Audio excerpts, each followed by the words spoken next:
n'a pas besoin d'un médecin. Mon problème n'a pas besoin d'un spécialiste. Oh non, non, non. Mon problème n'a pas besoin d'un fétiche. Oh non, non, non, non, non. Mon problème n'a de solution qu'en toi, Jésus. Tu es plus grand, plus grand. Tu es plus grand. Yahweh, tu es infiniment grand.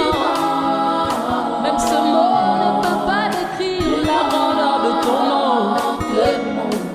Toute ma foi est basée sur ta parole. Tu es plus grand. Je m'appuie sur toi, Yeshua, Yeshua. Tu es illimité. Plus grand que mon problème.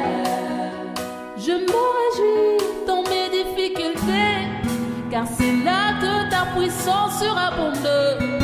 Même s'il m'arrive de pleurer, au fond je sais que tu m'as exaucé. Épreuve par-ci, souffrance par-là, peu importe, je sais en qui j'ai cru. Je continuerai à te louer, à te célébrer jusqu'à la fin de mes jours. Je me réjouis dans mes difficultés, car c'est là que ta puissance surabonde. Même s'il m'arrive de pleurer, au fond je sais que tu m'as exaucé. Épreuve par-ci, échec par-là, peu importe, je sais en qui j'ai cru. Je continuerai à te louer, à te célébrer. Bonjour et bonsoir, moi c'est Frère David, soldat de Jésus-Christ. Que toute l'honneur, la gloire, la puissance, le règne, la force, l'adoration, la louange, la sagesse reviennent au chef des armées Jésus-Christ. Sans plus tarder, nous allons prendre la parole de Dieu. En introduction, nous allons prendre Marc chapitre 2 à partir du verset 16. Et nous allons lire le verset 16 et le verset 17. Marc chapitre 2. Je vous invite à prendre vos Bibles à la maison. Et on va lire ensemble. Marc chapitre 2 à partir du verset 16. Il est écrit: les scribes et les pharisiens, le voyant manger avec les publicains et les gens de mauvaise vie, dirent à ses disciples: pourquoi mange-t-il et boit-il avec des publicains et les gens de mauvaise vie? Ce que Jésus ayant entendu, il leur dit: ce ne sont pas ceux qui se portent bien qui ont besoin d'un médecin, mais les malades. Je ne suis pas venu appeler des justes, mais des pécheurs. Amen. Éternel Dieu Tout-Puissant, toi qui es le Créateur des cieux et de la terre, je te remercie, Seigneur, pour ta parole, Père éternel. Et je prie, Seigneur, afin que tu puisses parler à ceux que tu as préparés, Seigneur Dieu, par la puissance de ton Saint-Esprit. Afin que tu puisses, Père, opérer des délivrances, Seigneur mon Dieu. Car je crois que ton onction, Seigneur, est plus puissante que toute chose, Seigneur Dieu. Et qu'elle est capable, Seigneur, de traverser, Seigneur Dieu, même les écrans, Seigneur mon Dieu. Père éternel, à toi la puissance et le règne, que tu puisses agir, Seigneur mon Dieu, bénir, Seigneur mon Dieu, délivrer, Seigneur mon Dieu, par la puissance de l'onction de ton Saint-Esprit, Seigneur, au nom de Jésus-Christ de Nazareth. Amen. Alors, sans plus tarder, j'aimerais pouvoir commencer par une exhortation. Parce que nous sommes en train de voir qu'il y a beaucoup de choses qui se passent dans le monde, notamment à Jérusalem. Car les caméras, les infos et toutes ces choses-là sont braquées sur Jérusalem. Parce qu'il y a un mouvement qui s'est fait à Jérusalem. Nous voyons qu'il y a un président, le président des États-Unis, a déclaré que Jérusalem était la capitale d'Israël. Nous voyons aussi que Jérusalem est sortie de l'UNESCO. Donc on est en train de voir que à Jérusalem, il y a du mouvement qui est en train de se faire. Il y a des choses qui sont en train de se préparer. Et nous allons voir que ces choses-là, c'est des choses qui ont déjà été encore. Parce que la Bible dit que rien ne change sous le soleil. Et à l'époque des Mèdes et des Perses, il y avait un roi puissant, qui avait pris pour esclaves aussi les Israélites. C'est-à-dire que les Israélites étaient sous la domination de ce roi-là, du roi de Perse, du roi Cyrus. Et la Bible dit que Dieu a réveillé son esprit. Dieu a réveillé l'esprit de ce roi-là, afin que ce roi-là puisse autoriser les Israélites à retourner en Israël pour reconstruire le temple. Donc ces choses-là ne sont pas nouvelles. À l'époque des prophètes israélites, des grands prophètes comme Néhémie, qui ont participé à la construction du deuxième temple, Dieu a réveillé l'esprit, c'est Dieu qui a réveillé l'esprit de ce roi-là, afin que ce roi soit disposé à laisser les Israélites reconstruire le temple. Nous allons voir aussi que, avant la naissance de Jésus, le roi qui dominait sur la terre entière a décrété qu'il allait faire un recensement de toute la terre. Et la mère de Jésus, Marie, qui était enceinte de Jésus, a été obligée de se déplacer à Bethléem pour le recensement. Et les prophéties, les prophètes de l'Ancien Testament disaient que le Messie devait naître à Bethléem. Et pour que s'accomplisse ce que les prophètes avaient dit, Dieu a pris les pensées d'un païen afin de décréter un recensement, afin que sa propre prophétie s'accomplisse. Voilà pourquoi Marie a dû se déplacer à Bethléem, afin que la prophétie du prophète Michée, disant que le Messie devait naître à Bethléem, s'accomplisse. Nous voyons que Dieu est souverain, que Dieu contrôle les rois de ce monde, afin de mener à bien ses prophéties. Et il n'y a pas de hasard avec Dieu. Si aujourd'hui nous voyons qu'il y a des décisions qui sont prises en Israël, c'est afin que s'accomplissent toutes les prophéties que Dieu a dit par rapport au futur glorieux d'Israël et de Jérusalem. Les gens ont beau résister, les gens ont beau lutter, mais la volonté de Dieu s'accomplira. Elle s'accomplira certainement, car Dieu n'est pas un homme pour mentir, ni le fils d'un homme pour se repentir. Mais en parallèle de toutes ces choses-là, nous voyons qu'il y a des catastrophes naturelles qui sont en train de se passer. Nous voyons des montées des eaux, nous voyons des volcans qui se réveillent. On voit que des choses qui ne sont jamais arrivées avant. La terre est en train de gémir. Dieu est en train de préparer ses instruments. Parce que Dieu, c'est un chirurgien. Et quand un homme a la gangrène, si un homme, on va prendre un exemple, quand une personne a la gangrène et que la gangrène se propage du bout de son doigt jusqu'au haut de son bras, qu'est-ce qu'on doit faire? On doit amputer. On doit amputer afin que tout le corps ne soit pas infecté par la gangrène. De même, dans le monde dans lequel on est, il y a une gangrène aussi, qui est en train de se propager. Et Dieu est en train d'aiguiser ses instruments comme un bon chirurgien. Il est en train de stériliser ses instruments avant d'opérer l'opération, avant de couper le bras. Et la gangrène, si la gangrène se propage, c'est à cause des médecins de néant. Parce qu'il y a des faux médecins, des médecins de néant. Et quand tu vas chez un faux médecin, chez un médecin de néant, il va te donner quoi? Est-ce qu'il va te donner un vrai médicament? Non, il va te donner un faux médicament. Et Dieu est en train de voir tout ce qui se passe là. Il y a des médecins de néant qui participent à la propagation des faux médicaments. Et nous allons prendre la parole de Dieu pour expliquer ces choses-là. Si nous voyons que la terre est en train de gémir, toutes ces catastrophes naturelles, c'est afin que s'accomplisse tout ce qui est écrit dans le livre d'Apocalypse. Dieu est en train d'aiguiser ses instruments. Comme un bon chirurgien, Dieu est en train de désinfecter ses ustensiles, afin de bientôt opérer et de couper la gangrène qui est en train de pourrir la terre, de pourrir le monde, de pourrir les enfants, de pourrir les parents, de pourrir les adultes. Un médecin de néant ne donne que des faux médicaments. Et dans lesquels on est, dans les temps dans lesquels on est, dans les temps de la fin, il y a ces faux médicaments qui se propagent sur toute la terre là. De la sorcellerie, de la magie. Et les gens prennent ces choses-là pour dire que c'est Dieu. Parce que les médecins de néant leur disent, ça vient de Dieu, ça va te guérir, ça va te guider. Dans les temps anciens, ou avant, dans les générations passées, les parents donnaient des héritages à leurs enfants. Quand ton enfant atteignait un âge mature, on lui donnait un terrain. Voilà, mon fils, tu es grand aujourd'hui, il y a le terrain qui est là, je vais te le donner afin que tu puisses cultiver et que tu puisses vivre de ce que tu vas récolter. Ou le père pouvait donner sa voiture, voilà, pour que son fils puisse aussi entrer dans la vie active. Mais aujourd'hui, qu'est-ce qui se passe? On voit que maintenant, les gens ne donnent plus des choses afin que leurs enfants puissent avancer, afin que leurs enfants puissent se construire. On voit que les parents donnent des héritages spirituels, des démons. Maintenant, au lieu de donner à sa fille ou à son fils quelque chose qui va l'aider à rentrer dans la vie active ou à se rapprocher de Dieu, ou à donner la parole de Dieu, la loi de Dieu, afin que son enfant puisse avoir des pensées droites et marcher dans la droiture. Non. On va lui donner un démon. On va dire, ma fille, prends ce médicament. Ça, c'est les faux médecins de néant. Prends ce médicament-là. Et avec ça, tu vas pouvoir trouver du travail. Tu vas pouvoir avoir des relations sexuelles avec ton patron en esprit.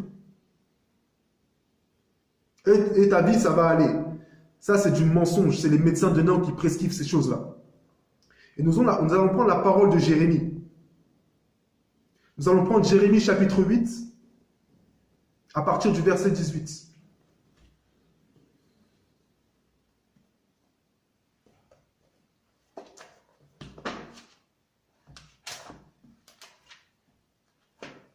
Jérémie chapitre 8.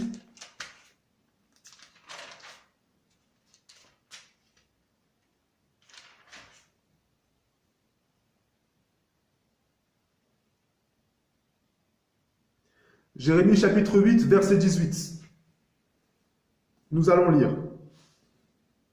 Le prophète dit, « Je voudrais soulager ma douleur. Mon cœur souffre au-dedans de moi. Voici les filles de la crie de mon peuple retentissent sur la terre lointaine. L'Éternel n'est-il plus à Sion? N'a-t-il plus son roi au milieu d'elles? Pourquoi m'ont-ils irrité par leurs images taillées, par des idoles étrangères? La moisson est passée et l'été est fini, et nous ne sommes pas sauvés.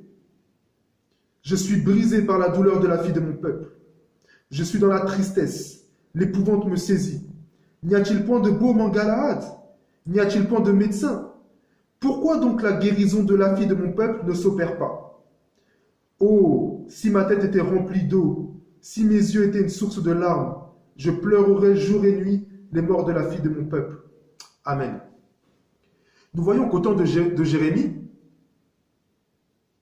il y avait des faux prophètes. Il y avait des médecins, mais c'était des faux médecins qui ne pouvaient pas guérir la fille de Jérusalem, c'est-à-dire le peuple de Jérusalem. Les Israélites s'abandonnaient à la sorcellerie, à l'idolâtrie, à toutes ces choses-là. Il y avait des médecins. Et ces médecins-là leur prescrivèrent des faux médicaments, afin qu'ils se prostituent encore avec les idoles. Et nous allons voir que le prophète Jérémie a dit, « Si ma tête était une source d'eau. » Ah. Jérémie était en train de prophétiser. Parce qu'il y a un homme qui devait venir, étant le véritable médecin, qui avait une source d'eau dans sa tête, afin d'amener à la guérison. Nous allons voir que quand Jésus-Christ est venu sur la terre, avant que Jésus-Christ ressuscite Lazare, la Bible dit que Jésus-Christ pleura. Des larmes ont coulé des joues de Jésus-Christ. Et il a pleuré. Et après qu'il ait pleuré, il a ressuscité Lazare. Nous allons voir aussi que il y a des gens qui étaient aveugles. Jésus-Christ est venu, il a craché par terre. Il est venu, il a vu. Il a craché par terre. Et avec son crachat, il a fait de la boue. Et il a mis la boue sur les yeux de l'aveugle. Il a dit à l'aveugle d'aller se laver au bassin de Siloé. Et l'aveugle a retrouvé la vue. Nous allons voir aussi que Jésus-Christ était capable de mettre de la salive sur ses doigts, de mettre ses doigts dans les oreilles des hommes qui étaient sourds et que les hommes retrouvent l'audition. Parce que nous voyons qu'il y a un véritable médecin aussi, qui avait l'eau à l'intérieur de sa tête afin de guérir. Or, l'eau véritable, c'est la parole de Dieu. Le véritable médicament, c'est la parole de Dieu. Mais aujourd'hui, il y a des faux médicaments. Et il y a des faux médecins. Et des médecins qui se prennent pour Dieu, qui te disent que ce médicament-là, c'est de Dieu, que ça vient de Dieu, et qu'avec ça, tu vas aller loin, qu'avec ça, tu vas guérir. C'est du mensonge. Le véritable médecin, c'est Jésus-Christ.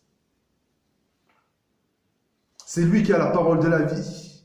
Le véritable médicament, c'est la parole de Dieu, l'eau de la vie.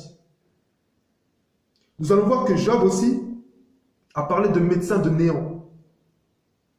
Nous allons prendre Job chapitre 13, à partir du verset 2.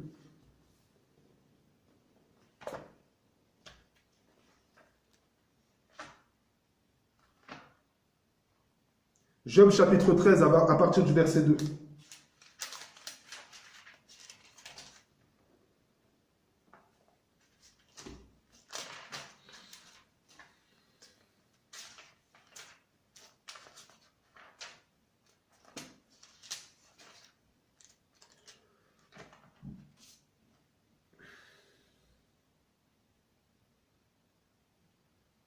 Job chapitre 13 à partir du verset 2, il est écrit. Job s'exprime en disant, « Ce que vous savez, je le sais aussi. Je ne vous suis point inférieur. Mais je veux parler au Tout-Puissant.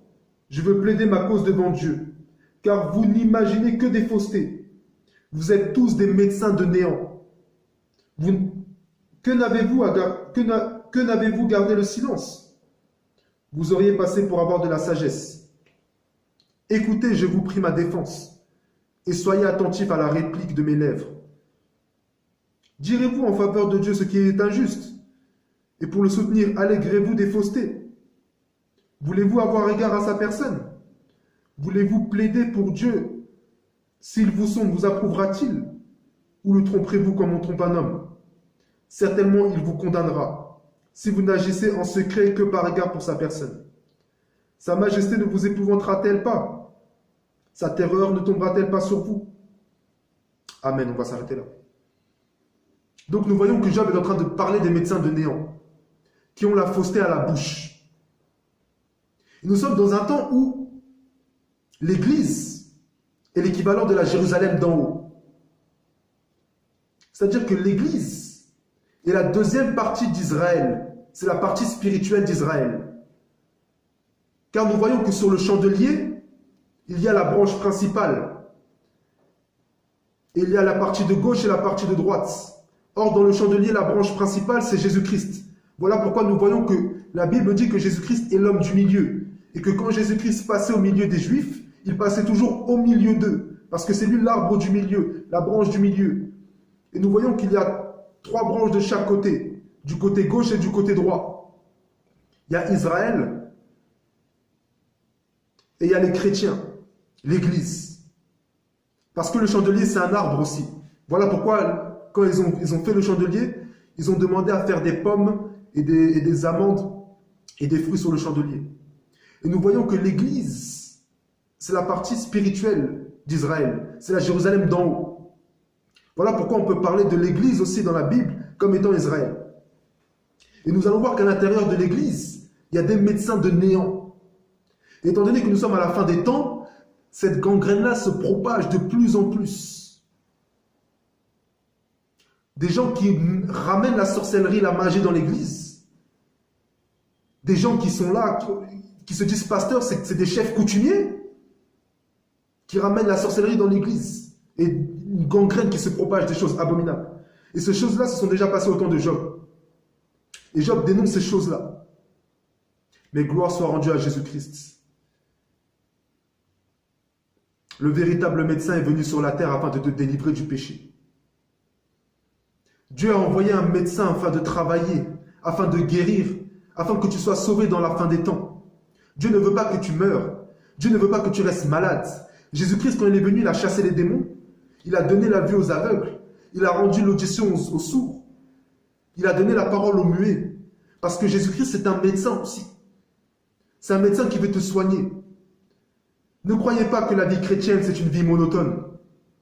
Ne croyez pas que la vie spirituelle du chrétien est une vie plate. Dieu opère des miracles aussi. Mais Dieu a besoin que tu aies foi en lui. Il y a une gangrène qui se propage. Le péché.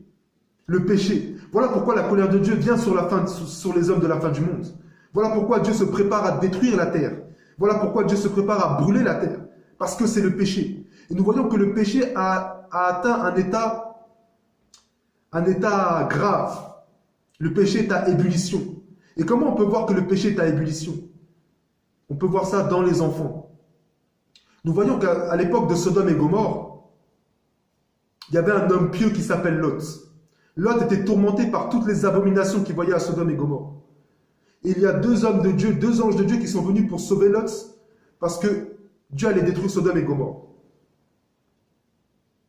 Mais la Bible dit que le péché de Sodome et Gomorrhe était monté jusqu'au ciel.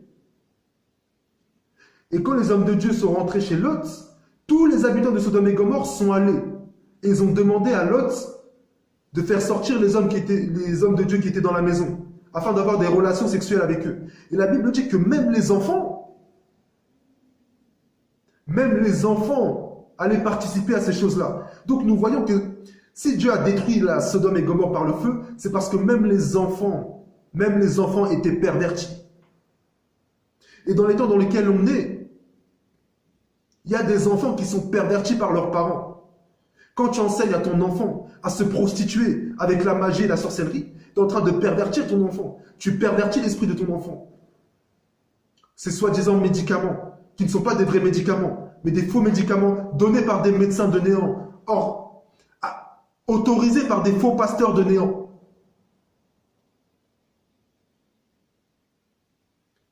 Le véritable médicament, c'est la parole de Dieu. Il y avait une femme qui avait une perte de sang. Dans la Bible, plus précisément dans le chapitre 8 de Luc, il y avait une femme qui avait une perte de sang. Elle perdait du sang, elle perdait du sang, elle perdait du sang. Pendant 12 ans, elle allait voir tous les médecins. Les médecins lui ont dû lui prescrire des tas de médicaments. Mais aucun médicament n'était capable de la soigner. Et le sang coulait, le sang coulait, le sang coulait.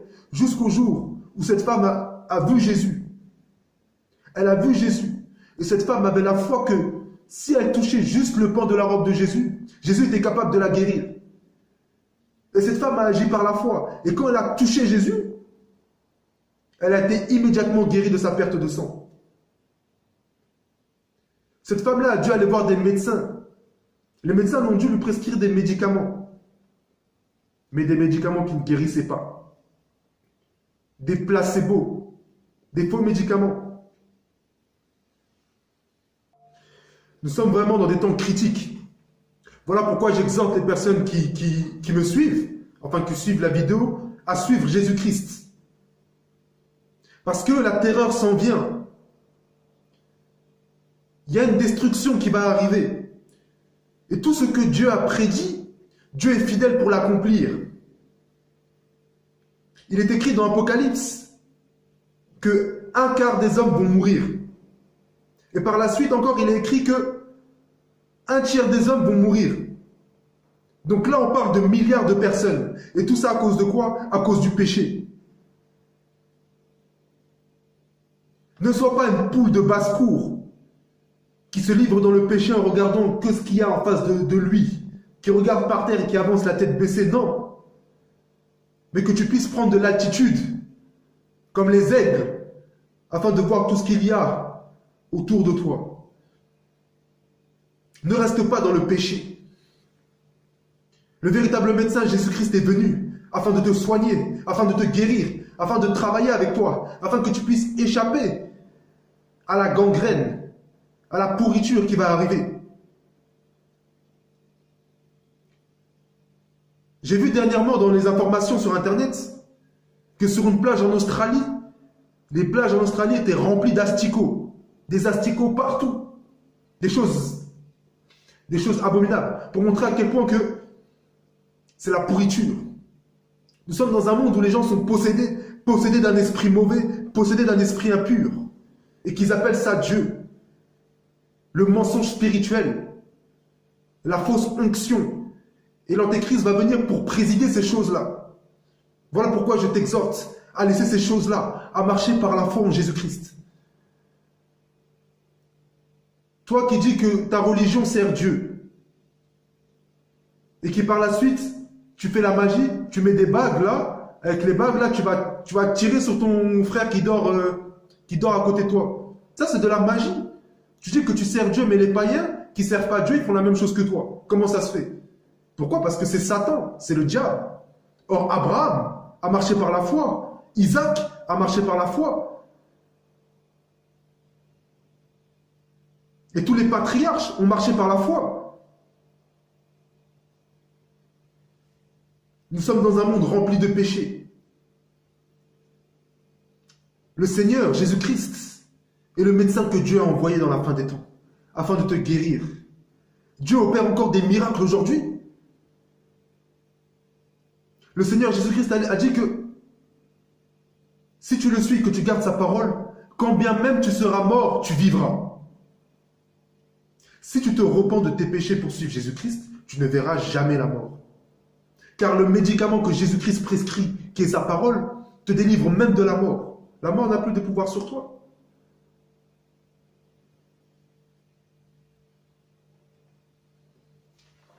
Il est écrit dans le livre de Proverbes, dans la Bible, Proverbes chapitre 27, verset 18. Celui qui soigne un figuier en mangera le fruit. Et celui qui garde son maître sera honoré. Et celui qui garde son maître sera honoré. Le figuier, ça a une signification. Parce que sur un figuier, forcément, il y a du fruit, il y a des figues. Or, il y avait un moment où Jésus marchait avec ses disciples. Et Jésus avait faim. Et quand Jésus a vu le figuier n'avait pas de fruit. Et Jésus a maudit le figuier. Et le lendemain, quand il est revenu, le figuier était tout sec. Parce que le figuier n'avait pas donné de quoi manger au Seigneur. Et nous voyons aussi que de même, il y a des médecins de néant qui ne soignent pas leur figuier, qui ne soignent pas l'église de Dieu, qui ne soignent pas le corps de Dieu. Et tôt ou tard, si tu ne soignes pas ton figuier pour en manger le fruit, si tu ne gardes pas ton maître pour être honoré,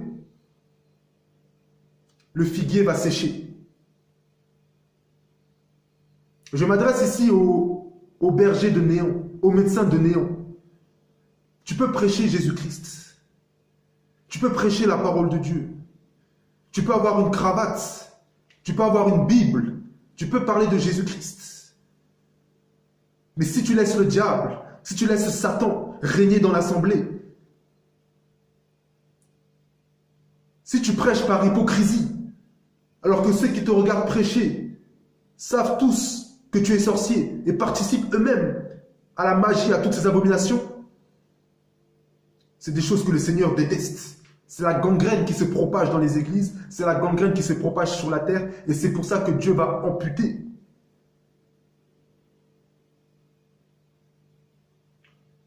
J'aimerais te dire à toi qui n'as jamais entendu parler de Jésus. C'est vrai qu'il y a un grand Dieu puissant. C'est vrai que Dieu est tout puissant. Et l'homme ne peut pas voir Dieu et vivre. Voilà pourquoi Dieu est descendu à travers son Fils. Dieu a pris un corps semblable à nous, afin de venir nous visiter, afin de nous parler. Parce que si Dieu venait dans sa gloire, aucun homme ne peut voir Dieu et vivre. Ton corps va éclater. De même que si un homme va dans l'espace, un homme ne peut pas aller dans l'espace avec ce corps-là, parce que son corps va éclater en 1000 morceaux.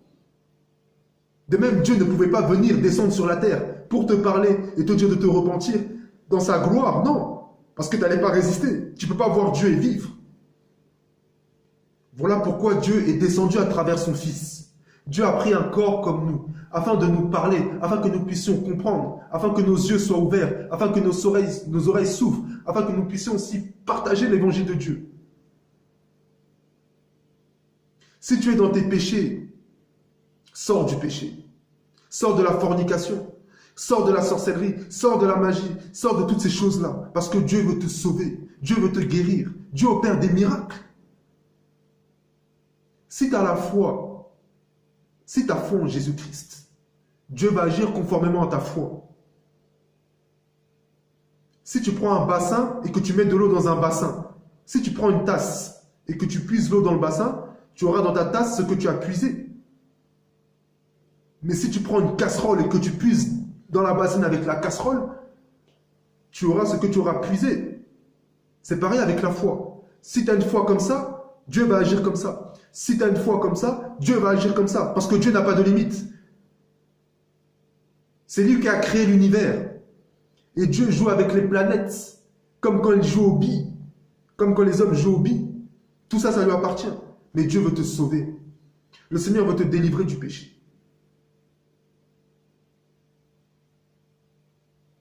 Les Israélites n'ont pas accepté le médicament.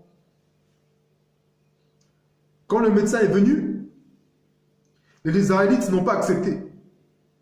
Pourquoi? Parce que Dieu lui-même avait prévu l'aveuglement volontaire d'Israël. Et ces choses-là, Dieu les a prophétisées déjà dans l'Ancien Testament.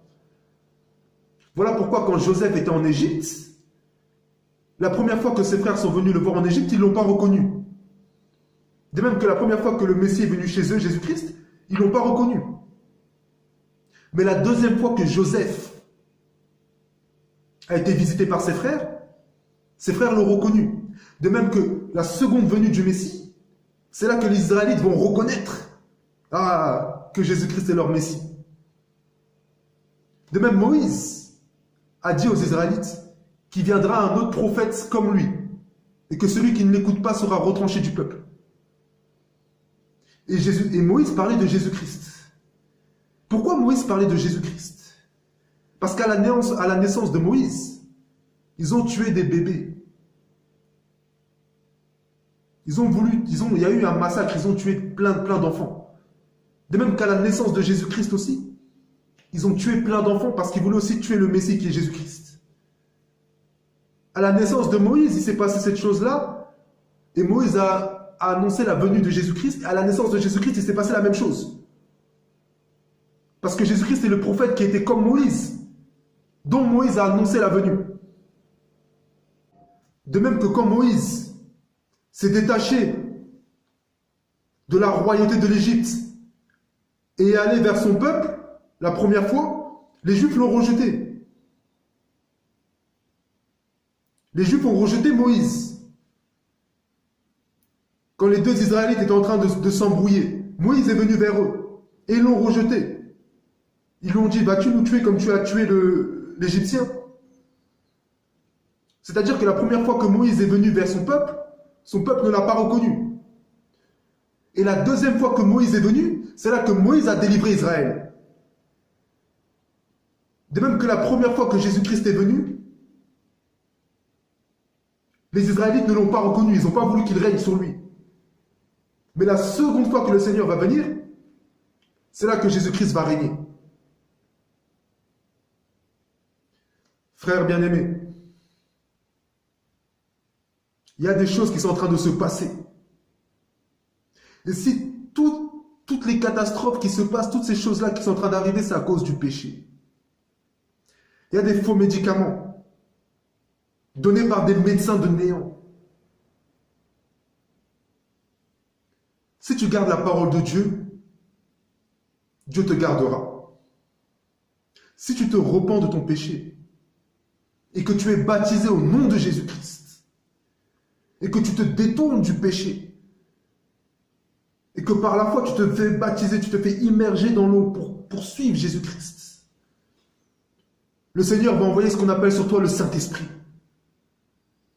Le Saint-Esprit, c'est un feu que Dieu va envoyer sur toi. Un feu que Dieu va envoyer afin de consumer le péché en toi, afin de te donner la force d'avoir le dessus sur la chair et ses désirs, afin d'avoir la force de t'approcher de Dieu. Le Saint-Esprit va déchirer le voile qu'il y a entre Dieu et toi. Le Saint-Esprit va faire tomber les écailles qui t'empêchent de voir la magnificence de Dieu. Mais pour ça, il faut que tu aies foi. Ne refuse pas ta foi à Dieu. Dieu peut te pardonner. Tu as péché dans l'ignorance, Dieu peut te pardonner. J'étais un pécheur aussi. Les gens qui m'ont connu savent que j'étais un pécheur aussi. Mais je me suis repenti. Et c'est alors que Dieu a déchiré le voile qu'il y avait devant mes yeux. Et que j'ai vu la puissance et la grandeur de Dieu, du Créateur. Ne t'imagine pas que quand tu vas mourir, tu vas rentrer sous la terre et que ton âme va disparaître et que tu n'auras plus la conscience de quoi que ce soit. Non. Si tu ne te repens pas avant ta mort, tu vas aller dans ce qu'on appelle le séjour des morts. Immédiatement. Dès que tu vas mourir, immédiatement, tu vas descendre dans le séjour des morts. Et tu vas être tourmenté par des démons.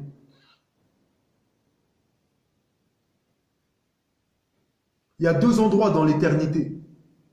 Il y a le séjour des morts, l'enfer, et il y a le paradis de Dieu. Quand tu donnes ta vie à Dieu en passant par la porte qui est Jésus-Christ, tu as accès au Père. Et quand tu vas mourir, les anges vont venir te chercher et te ramener jusqu'au Seigneur.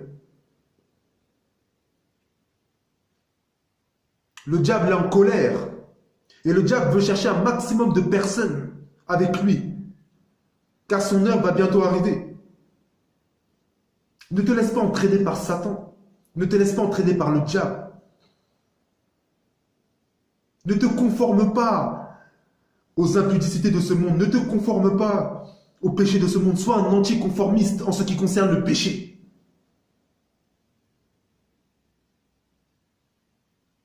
Frère, il y a des choses merveilleuses dans la relation avec Dieu.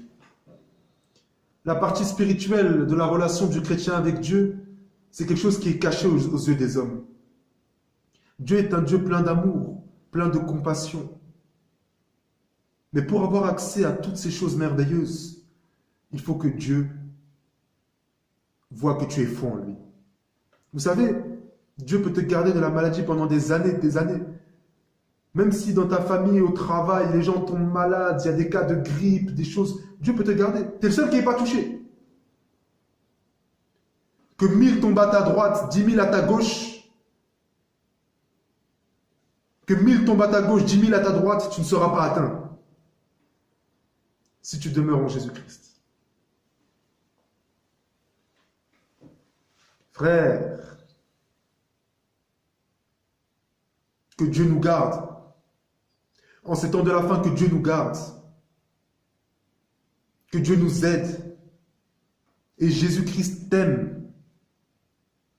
Le Seigneur a un chemin tout tracé pour toi. Le Seigneur te connaissait avant ta naissance et il connaît le jour de ta mort. Le Seigneur veut que tu te détournes du mal pour choisir le bien. Et il va te guider sur un chemin qui est déjà tout tracé. Oui, tu auras des épreuves. Mais la Bible dit que le Seigneur ne t'éprouvera pas au-delà de tes forces. Mais que dans l'épreuve, il préparera aussi le moyen d'en sortir.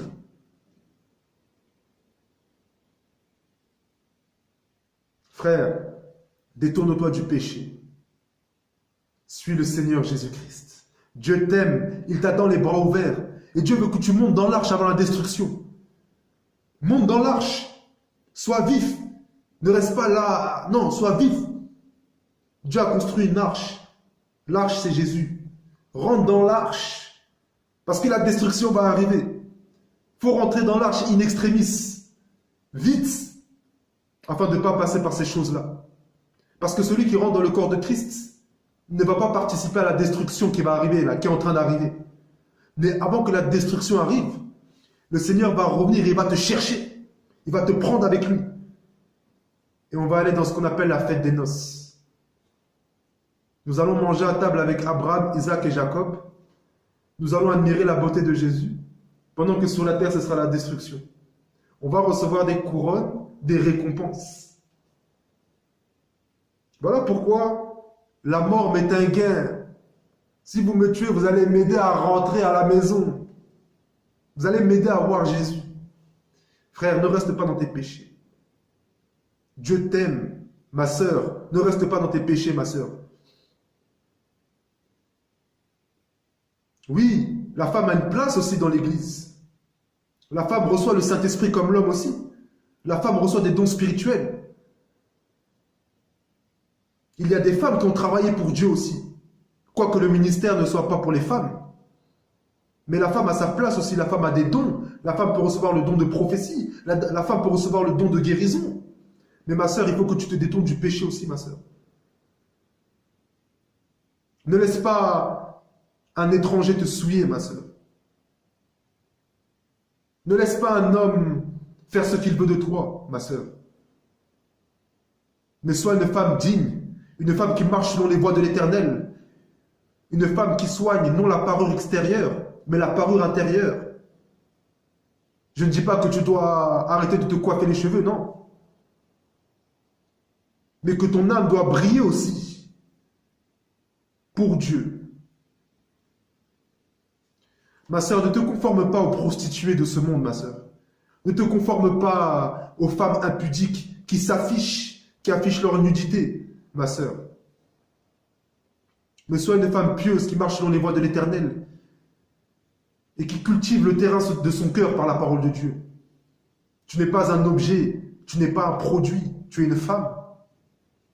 Et tu as toi aussi accès au Saint-Esprit et à la vie éternelle. Voilà pourquoi je t'exhorte aussi, ma sœur, à te détourner aussi du péché. Que Dieu vous bénisse en Jésus-Christ et que Dieu nous garde de ce monde perverti et corrompu.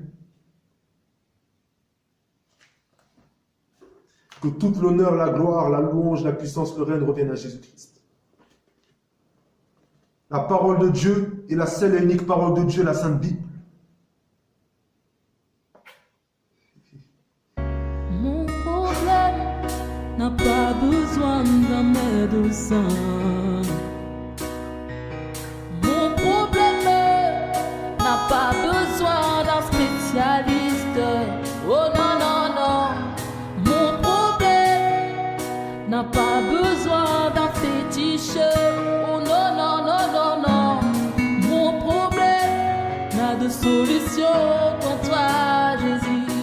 Tu es plus grand, plus grand. Tu es plus grand. Yahweh, tu es infiniment grand. Même ce mot ne peut pas décrire la grandeur de ton nom.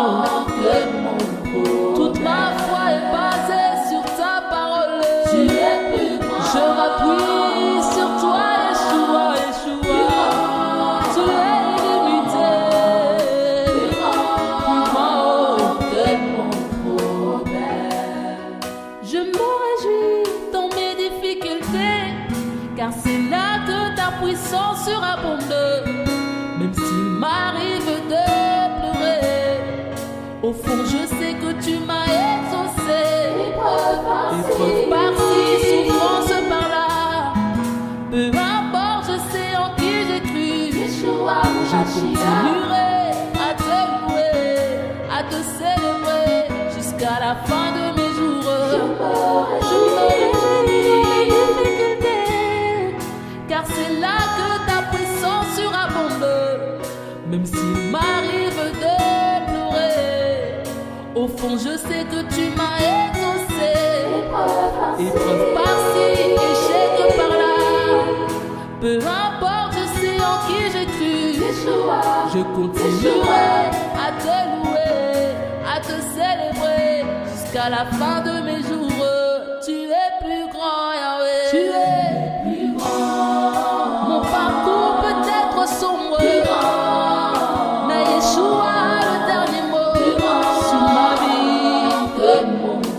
Et même si l'ennemi m'attaque, et que le monde se moque de moi, de la situation par laquelle je passe, je le sais, Yahweh. Et même si sur ma route, ma réalité ne fait qu'empirer, je ne te maudirai pas. Je continuerai à crier que tu es fidèle. Et même si sur ma route, ma réalité ne fait qu'empirer, je ne te maudirai pas. Je continuerai à crier que tu es fidèle. Oh, tu es fidèle. Tu es fidèle. Tu es fidèle. Tu es fidèle. Tu es fidèle. Moi je le sais, ouais. On ne le peut. Tu me donnes ou ne me donnes pas, Seigneur. Moi je sais. Je sais que oh, tu es fidèle. Tu es fidèle. Papa, papa. Je n'ai pas besoin de voir pour te croire, Seigneur. Moi je sais que